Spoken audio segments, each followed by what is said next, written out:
Alright, सो प्रीति जी, सबसे पहले तो कॉन्ग्रेचुलेशन। आश्रम जो सीरीज आई है वो लोगों को बहुत पसंद आ रही है, स्पेशली ट्रेंडिंग में है। जी तो आपकी पहली वेब जी सीरीज जी जो जी। इस तरह से ओटीटी प्लेटफॉर्म पर ट्रेंडिंग में है और लोगों को बहुत पसंद आ रही है, तो कैसे देखती हैं आप अपनी फर्स्ट आश्रम वेब सीरीज जो लोगों को बहुत पसंद आ रही है? हम्म। एज एन एक्टर क्या फील करती हैं, कितना अच्छा लगता है आपको? सबसे पहले तो थैंक यू सो मच कि आपने ये मुबारकबाद देने के लिए, और बहुत अच्छी फीलिंग हो रही है। बहुत अच्छा लग रहा है कि आप इतने अच्छे प्रोजेक्ट का हिस्सा बनते हो, उस प्रोजेक्ट से जुड़ते हो, लोगों का प्यार मिलता है, तो बहुत अच्छी फीलिंग आती है। और ख़ास तौर से जब आपका पहली वेब सीरीज़ जो आप करते हो और वो पहली वेब सीरीज़ ही ब्लॉकबस्टर बन जाती हैं, तो एक बहुत प्यारी फीलिंग होती है एक्चुअली। तो मुझे भी वैसा ही महसूस हो रहा है। जी, लॉकडाउन के दौरान जैसा कि लोग सोच रहे थे कि उनकी फिल्में, उनकी सीरीज रिलीज हो, सिनेमा घरों में जी जी रिलीज हो, जी। उनकी सीरीज आए, लेकिन ऐसे में लॉकडाउन के दौरान आश्रम आना और लोगों को लोग हिट पसंद जी करना जी जी। कितना प्लस पॉइंट था प्रीति जी के लिए? एज एन एक्टर कितना मानती हैं कि मुझे लगता है सर, ये जो है कहीं ना कहीं जो लॉकडाउन के दौरान में लोगों ने इतना सिनेमा देख लिया है, लोगों ने इतने सारे शोज़ देख लिए, कार्यक्रम देख लिए हैं, और लोगों ने अपने आप को उनका जो सेंस है एक्ट लाइक कंटेंट को लेके, वो बहुत बेहतर हो गया मुझे लगता है पहले से। क्योंकि लोगों के पास फ्री टाइम था, तो लोगों ने हर चीज़ों को एक्सप्लोर किया है इस वक्त में, क्योंकि घर पे ही थे, परिवार के साथ में ही थे। तो मुझे लगता है अगर ये आश्रम अगर लॉकडाउन के वक्त नहीं भी आता, तब भी मुझे लगता है ये बहुत अच्छा चलता, क्योंकि इसका कंटेंट अच्छा है। तो अभी ऑडियंस इतनी स्मार्ट हो गई है कि वो अच्छा, आप उसको कुछ भी परोस नहीं सकते हैं। तो अभी ऑडियंस का ये है कि उनको अच्छा कंटेंट देंगे तो वो कभी भी आए, किसी भी वक्त आए, तो वो उसको डेफिनेटली लाइक करेंगे। जी जी। एंड ओवरऑल हम देखें तो बहुत बड़ी कास्ट है, जी बहुत बड़े डायरेक्टर जी हैं, जी जी उनका भी डेब्यू है इस सीरीज जी में, जी प्रकाश झा जी जी जी। का। तो कैसे ये आपको ये सीरीज मिली एंड कैसे उनकी मुलाकात हुई एंड कैसे ये कारवां चला एंड नाउ जी। हम देख रहे हैं कि लोग को बहुत पसंद आ रही है? दरअसल मोस्टली होता ये है कि मोस्टली एक्टर्स का ऑडिशन होता है एक इसके लिए, जब उनको कोई शोज़ करना हो या कोई फ़िल्म करनी हो। इस बार मैं बहुत फॉर्चुनेट थी कि मुझे खुद से प्रकाश झा प्रोडक्शन से कॉल आया था। वो इसलिए आया था क्योंकि मैंने प्रकाश झा प्रोडक्शन की लास्ट फिल्म की थी अरशद वारसी जी के साथ में, फ्रॉड सैयां। तो उसमें मैं उनकी पंजाबी वाइफ़ बनी थी। तो उसमें जो मेरा किरदार था, वो जितना भी मैंने उसमें किया, तो लोगों को बहुत पसंद आया था। तो कहीं ना कहीं पहले से ही मैं मतलब प्रकाश झा प्रोडक्शन से जुड़ी थी। तो जब इन्होंने ये मुझे नहीं मालूम था कि इस तरीके की वेब सीरीज़ बना रहे हैं, तो मुझे जब कॉल आया कि आप आ जाइए, मुझे लाइंस भेजी गई, कल आ जाइए आप। तो मुझे नहीं मालूम था फिल्म के लिए जा रही हूँ कि वेब सीरीज़ के लिए, बट इतना था कि प्रकाश जी के यहाँ से कॉल आया तो जाना चाहिए। तो गई, ऑडिशन किया, और ऑडिशन अच्छा लगा, तो फिर मिल गया मुझे ये शो आश्रम। अयोध्या में शूटिंग जी जी, अयोध्या पूरी में है, शूट किया है तो जी हमने। तो शूटिंग का कुछ एक्सपीरियंस शेयर करना चाहेंगे आप? जी ज़रूर। क्योंकि बहुत ब्यूटीफुल लोकेशन, जी जितना जी मुझे फ्रेम में दिखाई जी दिया, जी सब कुछ बहुत ही ब्यूटीफुल जी जी बनाया गया था। तो जी। बहुत अच्छा लगा मुझे एक्चुअली अयोध्या में शूट करना, क्योंकि बहुत सबसे बड़ी बात, अयोध्या जा रही थी तो इस चीज़ की अपने आप में एक बहुत खुशी हो रही थी, क्योंकि हमारे कहते हैं ना, राम जन्मभूमि है, तो बहुत अच्छा लग रहा था। मैं तो वैसे भी थोड़ी सी धार्मिक हूँ, स्पिरिचुअल हूँ, तो मेरी खुशी तो ज़्यादा हो गई थी। शूट भी करते थे, शूट के अलावा जब मुझे वक्त मिलता था तो मैं वहाँ पे काफ़ी घूमी भी हूँ, जो धार्मिक वहाँ के स्थान हैं। सबसे बेस्ट पार्ट ये था कि हम लोगों ने सर्दियों में शूटिंग की है। जी, हम शूटिंग कर रहे हैं, और जो कड़ाके की ठंडी में हम लोग शूट करते थे, उसका एक अलग ही मज़ा था। मतलब ऐसा था कि मैं सच बताऊँ, इतना वो जो आप जिस सेट की आप बात कर रहे हैं, वो एक्चुअली बहुत बड़ा महल है वहाँ के राजा का, जहाँ हम लोगों ने शूट किया।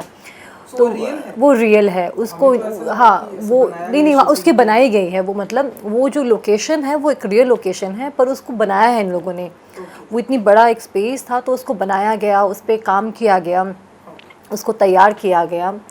तो वो इतना खुला था हर जगह से, चारों तरफ से। अब सोचिए आप इतनी ठंडी में, दिसंबर और जनवरी के महीने में जब शूट करेंगे, तो एक्टर्स की क्या हालत होती होगी। तो हमारा वही था, वो कुर्ती सी पहनी है, बस जैसे ही शॉट होता था शॉट के बाद ऐसे ठिठुर रहे हैं, पर इतनी अच्छी एनर्जी थी वहाँ पे, क्योंकि जैसे आपने कहा जो आप अच्छी कास्ट के साथ काम करते हो, जो आप अच्छे डायरेक्टर के साथ काम करते हो, और जब आपको एक पैशन होता है तो वो चीज़ें सोच के वो थोड़ी देर के लिए फिर ख़त्म हो जाती थी, तो मज़ा आया मुझे एक्चुअली। जी एंड कास्ट की अगर हम बात करें, बहुत बड़ी कास्ट है जी बॉबी देओल, जी अनुप्रिया, जी गोयनका, त्रिदा चौधरी जी और भी कई सारे जी लोग जी हैं। जी तो इनके सब साथ का कैसा रहा experience, Bobby specially Bobby Bobby Deol, sir ji, तो अगर आप कुछ बता सकें। बहुत अच्छा एक्सपीरियंस रहा। आई थिंक मैं अपने आप को बहुत लकी मानती हूँ, वो इसलिए क्योंकि वो सब लोग बहुत सिंपल हैं, मतलब जो मेरा एक्सपीरियंस था, they all are very down to earth, प्यारे से लोग हैं। मुझे लग रहा था जैसे कि हम काम करते हैं, मुझे तो लग ही नहीं रहा था कि ये लोग इतने बड़े एक्टर्स हैं। एक आध दिन थोड़ी सी फीलिंग होती है कि एक मेरे में थोड़ी, मैं थोड़ी कॉन्शियस थी क्योंकि मैं उन लोगों में नहीं थी। ये लोग तो ऑलरेडी बॉबी सर हो गए, बॉबी और या अनुप्रिया हो गई या फिर त्रिधा होगी, they all are established people और अच्छा काम कर रहे हैं। बट बहुत मज़ा आया, और हर वक्त मैं इन लोगों से कुछ ना कुछ सीख रही थी कि क्यों एक एक्टर जो है वो बड़ा एक्टर बनता है, क्यों एक इंसान जो है उसका वो क्या उसमें एक खूबी होती है। तो एक सीखने को मिला मुझे बहुत कुछ उन लोगों से, और आई एम श्योर शायद फ्यूचर में अगर मैं उन चीज़ों पे अमल करूँगी तो कुछ ना कुछ बेहतर ही कर पाऊँगी। जी, जैसा कि आपने बताया कि आप धार्मिक हैं, धार्मिक होना चाहिए। जी तो ये हमारे हिंदुस्तान में हम देखते हैं जैसे बाबा बहुत हैं। जी तो ये इन बाबा में कितना बिलीव करती हैं और कितनी श्रद्धा रखती है इनमें, ऐसे इन लोगों में? मैं सच्ची कहूँ आपसे, मैं बहुत अच्छे अच्छे बाबाज होते हैं। बाबा का मतलब गुरु होते हैं, दरअसल गुरु होते हैं। बाबा तो एक शब्द है कि आप उसे बाबा कहते हो, पिता कहते हो, गुरु कहते हो, महात्मा कहते हो, डिपेंड करता है। तो अगर मुझे कोई पिता को भी बाबा कहते हैं, तो मैं कोई अच्छा अगर आध्यात्मिक गुरु है, कोई एक अच्छा कोई ज़िंदगी में एक अच्छी चीज़ पे चलने के लिए कह रहा है कि आप एक अच्छी चीज़ का अनुसरण कीजिए, आप अच्छे काम कीजिए, तो उसमें कोई बुराई नहीं। पर धर्म के नाम पे जो ये लोग पर इतनी अवेयरनेस एक इंसान को भी होनी चाहिए कि आप जब किसी से मिलते हो या आप किसी से ज्ञान की प्राप्ति करना चाहते हो तो अंधविश्वासी मत बन जाओ। वो गुरु को गुरु की तरह ही लो। ठीक है, वो आपको अच्छी चीज़ें जो बताए उनको, क्योंकि हमारा इतना ब्यूटीफुल धर्म है, हमारा जो हम हिंदू धर्म है, ये इतना सुंदर धर्म है कि इसमें बहुत अच्छे अच्छे महात्मा पैदा हुए हैं, तो उन्होंने बहुत ज्ञान की बातें की हैं। तो मुझे लगता है इसका तो अगर यही चीज़ें आज के युग में थोड़ी मुश्किल होती हैं, बट स्टिल बहुत अच्छे लोग हैं जो करते हैं। पर जो पाखंडी लोग इन चीज़ों का फ़ायदा उठाते हैं, जो इन चीज़ों को बिज़नेस की तरह इस्तेमाल करते हैं, तो मुझे लगता है लोगों में वो अवेयरनेस ज़रूर होनी चाहिए कि भाई ये जो गुरु है, ये गुरु नहीं है, ये पाखंडी है। बाकी ऐसा नहीं है, अभी भी गुरुओं का देश है, ऋषि मुनियों का देश है, ये बहुत खूबसूरत देश है। अभी भी बहुत से अच्छे बाबाज हैं, लोग हैं। अदरवाइज़ ये हमारा देश इस तरीके से इतना खूबसूरत नहीं रहता, इतने हम लोगों में अभी भी इतनी पॉजिटिविटी नहीं रहती।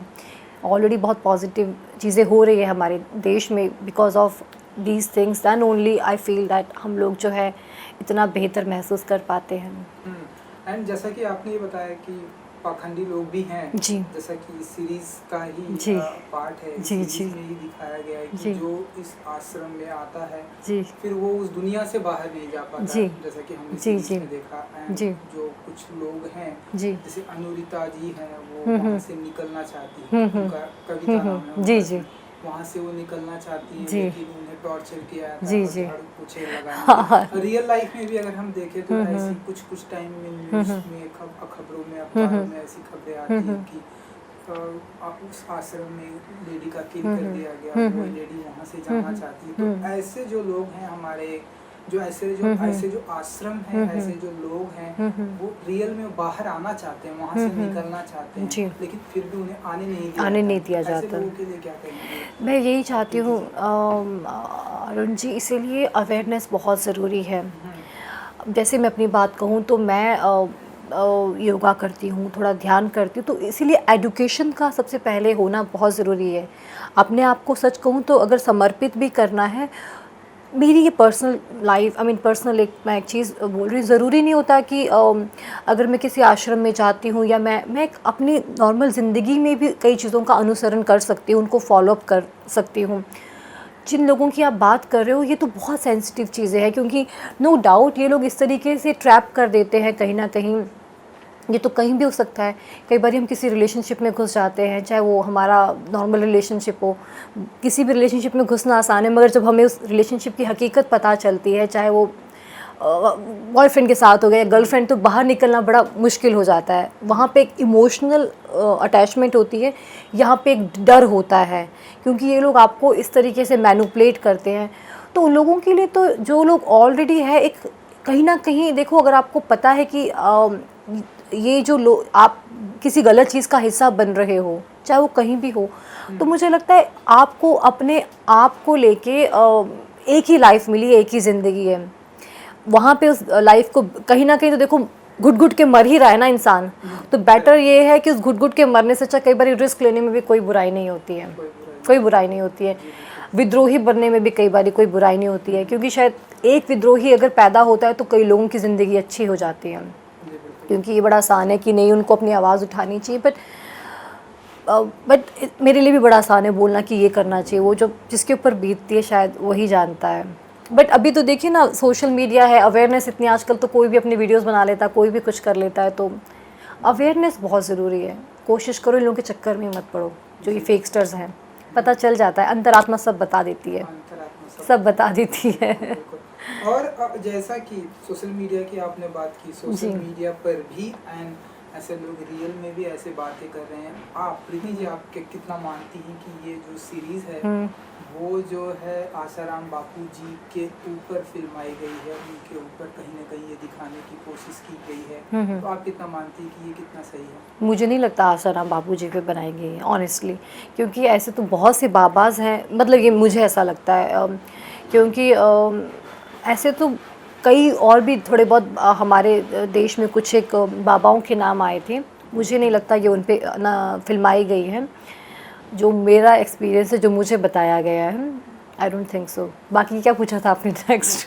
मतलब ये है कि सोशल मीडिया पर भी बातें हो रही है कि ये तो टोटली आसाराम बापू जी के ऊपर सीरीज दिखाई गई है, लेकिन कोई सामने आके बातें नहीं कर रहा। हमारे बाबा जी तो इतने यंग है, वो कहाँ आसाराम बापू जी है? आसाराम बापू जी तो बुढ़ऊ है।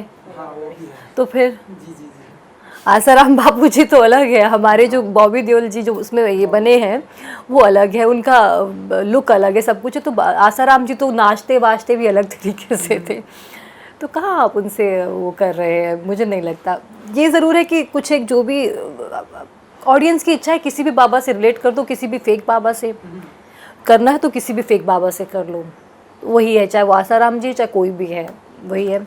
पाखंडी बाबा से कर लो, बेसिकली वो ना ही आसाराम है ना कोई और है, ये एक पाखंडी बाबा की कहानी मुझे लगता है। अब डिपेंड करना चाहता है कि सामने वाला कौन से बाबा से रिलेट करना चाहता है, कौन से बाबा से वो बेवकूफ़ बना है, तो वो उस बाबा से रिलेट कर लो उसको। एंड क्योंकि सीजन 1 बहुत ही हिट हुआ है, लास्ट में हमें देखने को मिला जी जी 1 का पार्ट 2 भी आने जी वाला है 9 एपिसोड में। जी जी। तो वो कब तक आ जाएगा और आपको कितना बेसब्री से इंतजार है? हालांकि लोगों को बहुत ही इंतजार है, मुझे भी बहुत बेसब्री से इंतज़ार है पार्ट 2 का।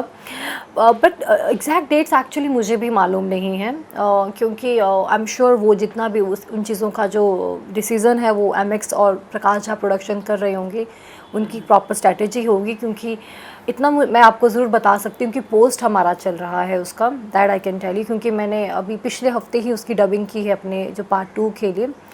और मुझे ये भी लगता है कि ऑडियंस पार्ट 2 को और ज़्यादा पसंद करेंगी, क्योंकि अभी तो इन किरदारों की शुरुआत हुई है। अब किस तरीके से वो उनकी ज़िंदगी में उतार चढ़ाव होगा, क्या नए ट्विस्ट आएंगे, वो मुझे लगता है ऑडियंस ज़रूर पसंद करेगी। सो आपका जो कैरेक्टर है वो और बड़ा हाँ, अभी बहुत कुछ करेगा। हाँ, अभी सरोवर आपके कैरेक्टर में क्या कुछ देखने को आप मेरे कैरेक्टर में देखो, अभी तो मैं चुपचाप, अगर मैं कह रही हूँ मैंने डबिंग की, इसका मतलब मैं फाइनली बोलूँगी, तो ये बहुत बड़ी बात है अपने आप में। तो पर क्या इस कैरेक्टर की कहानी है, किस तरीके से ये कैरेक्टर आगे चल के एक इस कहानी में आश्रम में की कहानी में कंट्रीब्यूट करेगा, वो ट्विस्ट ज़रूर है। क्योंकि डेफिनेटली इस कैरेक्टर की भी एक कहानी है, तो वो आगे चल के पार्ट 2 में आएगा, फिर सीज़न 2 आएगा, तो धीरे धीरे करके चीज़ें जो है रिवील होगी। जी जी। एंड इसके अलावा हम देख रहे हैं कि आप एज एन एक्टर, आप डायरेक्टर भी बन चुकी हैं। जी। आप मिका जी का जी शॉर्ट मूवी आई है, तो जी। थोड़ा सा जरा उसके बारे में कुछ बताइए कि कैसा रहा एक्सपीरियंस, मिका जी को आपने कैसे इस में लाया, और ये बहुत ही एक सोशल मैसेज भी है। जी जी ना हम जी जी मान सकते जी हैं। जी जी। अरुण जी, ये जो फिल्म है, ये इस फिल्म का नाम है अंटू की अम्मा, और ये एक शॉर्ट फिल्म है जो हमने बनाई है। और मैं पशु प्रेमी भी हूँ, तो मैं चाहती थी कि अगर मैं कुछ समाज के लिए अपने तरीके से करना चाहती हूँ, और ख़ास तौर से बच्चों के लिए बनाई गई फिल्म है ये। तो 23 मिनट की फ़िल्म है, तो ये मैंने जब मैं बनाना चाह रही थी ये फ़िल्म, तो मैंने मिका सर को ये चीज़ पिच की।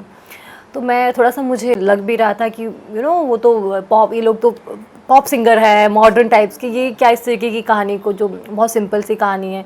बट जब मैंने उनको आइडिया दिया, वो मुझसे ज़्यादा एक्साइटेड हो गए। तो उन्होंने जिस तरीके से मुझे एनकरेज किया, मोटिवेट किया, तो मैं तो एकदम खुद हैरान हो गई, मुझ में कॉन्फिडेंस और ज़्यादा आ गया। तो ये बल्कि उन्होंने कहा कि मैं खुद चाहता हूँ कि साफ़ सुथरा और अच्छा कंटेंट आए और अच्छी फ़िल्में बने। तो बनाई हमने ये फ़िल्म अंटू की अम्मा, जो कि एक बहुत प्यारी सी सिंपल सी स्टोरी है, जो भी 16 तारीख को ही रिलीज़ हुई है। 16 सितंबर को, हाँ 16 सितंबर को, हाँ 16 सितंबर को रिलीज़ हुई है। बहुत अच्छा रिस्पांस आ रहा है, एंड मैंने डायरेक्ट भी की हैं, तो मेरे लिए एक और खुशी की बात है कि मेरे लिए तो ये अभी हाल ही के दिन थोड़े बेहतर साबित हुए हैं, और बहुत दर्शकों का प्यार मिल रहा है उसके लिए, बहुत लोग पसंद कर रहे हैं, तो एक अच्छी फीलिंग हो रही है। बिल्कुल। एंड जैसा कि आपने बताया कि पशु प्रेमी भी हैं आप। जी। हम आपके घर में ढेर सारे कैट भी देखते दो हैं। है। हाँ, तो इस दुनिया में पशु प्रेमी तो बहुत कम है। हम आए दिन ढेरों सारे वीडियोस देखते हैं जी जिस तरह से रोड जी पर जी डॉग्स जी को जी। किल किया जाता है, कैट्स को। एंड और ऊपर लेवल पे जाए तो हम बहुत बुरा लगता है मुझे, बहुत बुरा गायों लगता को है। देखते हैं जी। कैसे लोग सब कुछ करते हैं। तो ये सारी चीज़ें जो हमारे देश में हो रही हैं, as an actor, as an director, कितनी रिस्पॉन्सिबिलिटी होती है कि लोगों से मिले, ह्यूमन राइट वालों जी से जी मिले। जी जी। और ये सारी, जैसा कि आपने एक बात कही कि ऐसा जानवर को ऐसा लोग लगता है कि ये बेसहारा है, लेकिन वो लोग कहते हैं कि जानवर जो है, लोग जब कहते हैं आवारा है, आवारा है। आवारा पशु, आवारा पशु, तो मुझे इस शब्द से पर्सनली बहुत नफरत है, क्योंकि मुझे लगता है कि पशु आवारा नहीं होता है, पशु बेसहारा होता है। मुझे लगता है कि हम इंसानों का फ़र्ज़ बनता है, क्योंकि एक चेन बनी है, एक सर्कल बना है। जब कभी हम सड़क पे, हम कैसे एक्सपेक्ट करते हैं जब कभी हम सड़क पे घायल हो जाते हैं कि कोई हमारी मदद कर दे। एक जब इंसान, तो इन जानवरों के लिए क्यों नहीं लोगों में एक वो ममता होती है। अब जानवरों के लिए तो, अब हम तो फिर भी चलो एक आवाज़ दे पाते हैं कोई ना कोई, तो जानवरों को तो मैंने कितनी बारी देखा है। तो घायल पशुओं के लिए तो मुझे लगता है हम इंसानों का फ़र्ज़ बनता है, इंसानियत के नाते भी फ़र्ज़ बनता है, और वैसे भी फ़र्ज़ बनता है वो, क्योंकि देखो जान होती है, जान सबको प्यारी होती है। तो मैं जितना कर सकती थी, तो मैं पशु प्रेमी होने के नाते मैं कोई भी ऐसा प्रोडक्ट यूज़ नहीं करती हूँ, क्योंकि जो कि पशुओं पे अत्याचार करके बनाया गया हो। इसी वजह से कुछ टाइम पहले ही मैंने डेयरी प्रोडक्ट्स भी छोड़ दिए, मैं लेदर का इस्तेमाल भी नहीं करती हूँ। और मैं कोशिश करती हूँ कि जो मुझसे बन पाए, जो मेरी हैसियत में है या मेरे बस में है, मैं करने की कोशिश करती हूँ। क्योंकि मुझे लगता है अगर इंसान, देखो ज़रूरी नहीं होता कि हर चीज़ पैसे से की जाए या लेक्चर करके, बट अगर हम अपने आप में थोड़ा सा भी बदलाव ला दें, छोटी छोटी चीज़ें अपनी बेहतर कर दें, तो बहुत प्यारी दुनिया बन सकती है, जिसमें कि जब ईश्वर ने ना सबको बनाया, चाहे वो इंसान है चाहे पशु है, तो उसने इस हिसाब से दुनिया डिज़ाइन की कि सब प्यार से रहे, तो प्यार से रहना चाहिए ना। अब ईश्वर खुद तो आ नहीं सकते, तो ईश्वर ने हम इंसानों को भेजा कि हम इन जानवरों की हिफाजत करें। तो यही मेरा सवाल था कि इनकी हिफाजत के लिए हमें ऐसे कोई रूल्स एंड रेगुलेशन या हमारे कानून में ऐसे कोई एक्ट आने चाहिए? डेफिनेटली आने चाहिए। जैसे मर्डर की सज़ा, सच बोलूँ पहले तो सबको वेजिटेरियन बन जाए, मेरी पर्सनली इच्छा है, मैं दिल से चाहती हूँ। आई नो कि ये चीज़ पॉसिबल नहीं है, बट ये मेरी इच्छा है। मेरी इच्छा है कि पूरी दुनिया सब वेजिटेरियन बन जाए, शाकाहारी बन जाए। अगर मुझसे कोई पूछे तुम्हारी ईश्वर से तुम क्या मांगोगी, मैं सबसे पहले ये मांगूंगी कि हे ईश्वर, पूरी दुनिया को शाकाहारी बना दे, मतलब इंसानों को शाकाहारी बना दे एटलीस्ट। जानवरों का तो चलो इनका एक वो सर्कल रहता है कि जो भी है मांसाहारी शाकाहारी को खाता है। मैं जब ये खबरें पढ़ती हूँ ना कि ये टॉर्चर किया है या ऐसा किया, मुझे बड़ा बुरा लगता है। जो सज़ा एक इंसान को मारने की होती, सेम सज़ा एक जानवरों को, बल्कि डबल सज़ा होनी चाहिए जानवर को मारने की। इंसान को तुमने रंजिश के वजह से मारा, इंसान को तुमने किसी और वजह से मारा, तुम्हारी उससे कुछ प्रॉब्लम थी या कुछ, जानवर को क्यों मारा तुमने भाई? उस मासूम को क्यों मारा? उस बेज़ुबान को तुमने क्यों मारा? उससे तुमको क्या रंजिश थी? तो उनके लिए तो जो इनको टॉर्चर करते हैं, इनको मारते हैं, पीटते हैं, अगर मार रहे हो, खाना नहीं दे सकते तो मारते क्यों हो? इनके अगेंस्ट जो चार्जेस इंसानों के लिए लगते हैं उससे डबल चार्जेस इनके लिए मतलब उसके लिए होने चाहिए, अगर कोई पशु को मारे या कुछ इनके साथ अत्याचार करे। इसके लिए हम लोगों में देखो, जब तक ये लोग वीडियोस डालते हैं उसके लिए आवाज़, कोई जानवरों के लिए क्यों नहीं जस्टिस करता इस तरीके का? तो इस तरीके से होना चाहिए जानवरों के लिए भी, क्योंकि एटलीस्ट ये तो बेचारे बेज़ुबान होते, बल्कि इनके लिए ज़्यादा हम लोगों को आवाज़ उठानी चाहिए।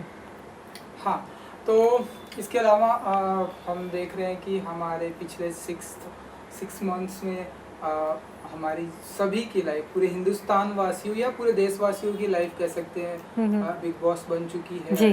तो कैसे हैंडल किया आपने इन पिछले 6 महीने को एंड तो कैसे आपने हैंडल किया एंड कोई ऐसी नई एक्टिविटीज इन पिछले 6 महीने जो आपने सीखी, तो अगर आप कुछ शेयर कर सके तो। मैं अभी जिस घर में आप आए हो, मैं इससे पहले दूसरे घर में थी। मैं इस घर में मार्च में ही आई हूँ।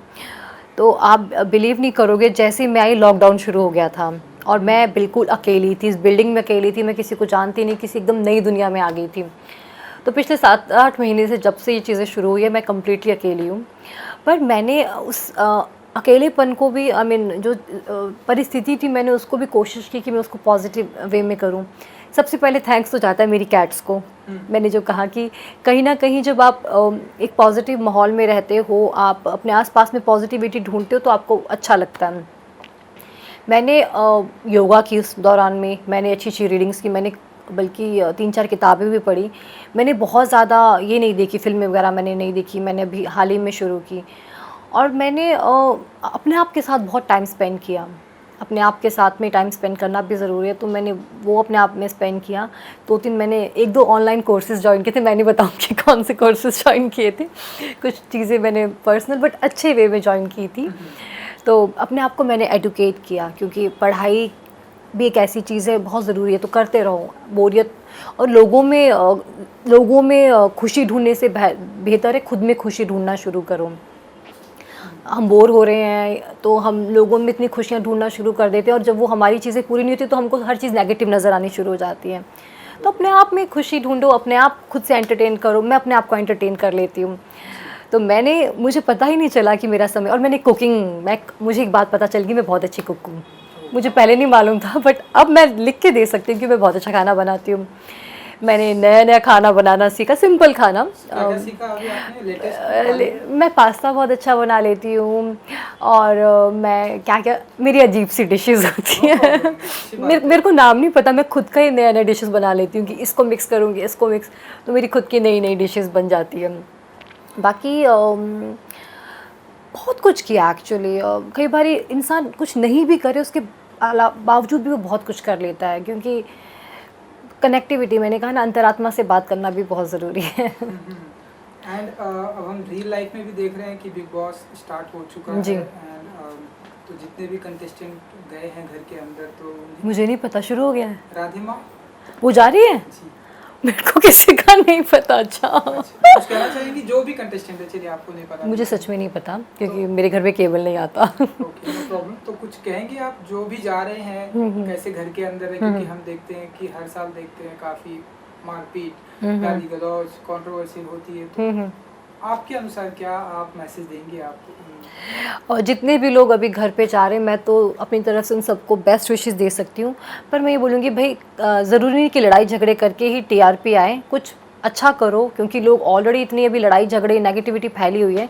तो मुझे लगता है इस बार का जो बिग बॉस है, आई विश वो थोड़ा डिफरेंट हो, जहाँ पे लोग ज़्यादा प्यार से रहें, अच्छे से रहें। और इतने अच्छा शो है, मैं चाहती हूँ कि वो लोग कुछ लोगों को अच्छी चीज़ें सिखाएं, क्योंकि बिग बॉस को बहुत ऑडियंस देखती हैं। तो ज़रूरी नहीं है कि बिग बॉस का मतलब एक ऐसा शो ही है जहाँ पे लड़ाई झगड़े हो रहे हैं, ये हो रहा है। आई थिंक इस बार ही कुछ डिफरेंट हो तो मज़ा आ जाएगा। अगर राधे माँ जा रही है तो आई एम श्योर कुछ अच्छी चीज़ें भी होंगी। वो तो गुरु माता हैं, तो क्या पता अंदर सबको ज्ञान बांट दे और लोग सब ज्ञानी बन के बाहर आए। जी जी। और जैसे कि आपने बात भी की थी कि सोशल मीडिया की आपने बात की थी, जी। तो सोशल मीडिया पर हम देख रहे हैं ऐसे कि लोग ऐसे ऐसे बोल रहे हैं कि इस बार का बिग बॉस हम अवॉइड करेंगे क्योंकि सलमान खान है वो नेपोटिज्म करते अच्छा, हैं। ऐसा कुछ भी है। लोग नेपोटिज्म की बातें करते हैं, अपने ही लोगों को सपोर्ट करते हैं, तो इस सलमान खान की वजह से हम जो है बिग बॉस को अवॉइड करेंगे, तो आप क्या मानती हैं? मेरे को नहीं लगता ऐसा ऐसा कुछ लोग करेंगे।